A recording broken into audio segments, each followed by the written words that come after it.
¿Qué tal amigos de Cine Premier? Yo soy Amanda Dame y estamos en la ciudad de Portland, Oregon, en los estudios Laika, visitando el set de la película animada Kubo y las dos cuerdas. No se lo pierdan. My name is Kubo. This is my story.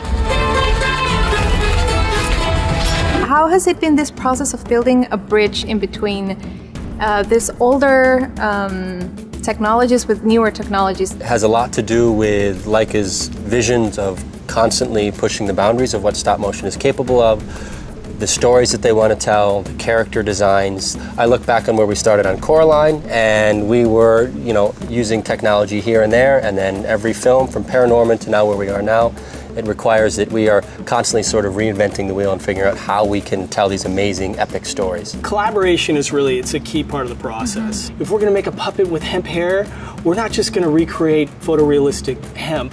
We're going to have somebody from the puppet department come over and show us how we take that hemp and we layer it properly for all of our computer-generated characters. We're going to have the rigging team come over and look at the way that we're rigging that, so it's not just a straight computer-generated simulation. Mother! Kubo, you must find your father's armor. It's your only chance.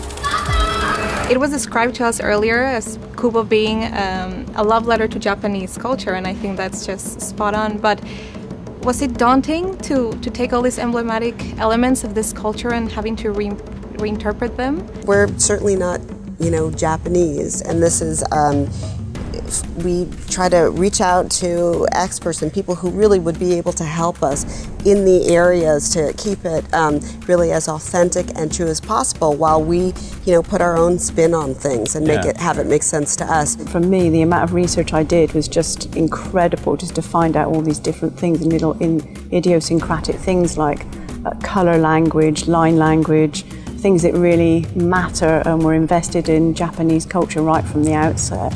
We had to do a crash course in origami because we had to make these puppets that were made out of origami, and I personally felt that we couldn't make something that wasn't steeped in the origins of origami. So we had an amazing Japanese artist. She was doing origami maquettes for us of all of those characters before we then sort of took that and interpreted it into a puppet. I have found the son of my master.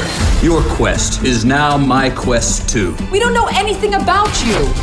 The voice cast, how did they become a part of the project, and how did each of them help to shape their characters? Some actors excel at that and have really expressive, beautiful voices, and some actors don't. Even though they can be incredibly charismatic, they can't convey all that emotion with just their voice.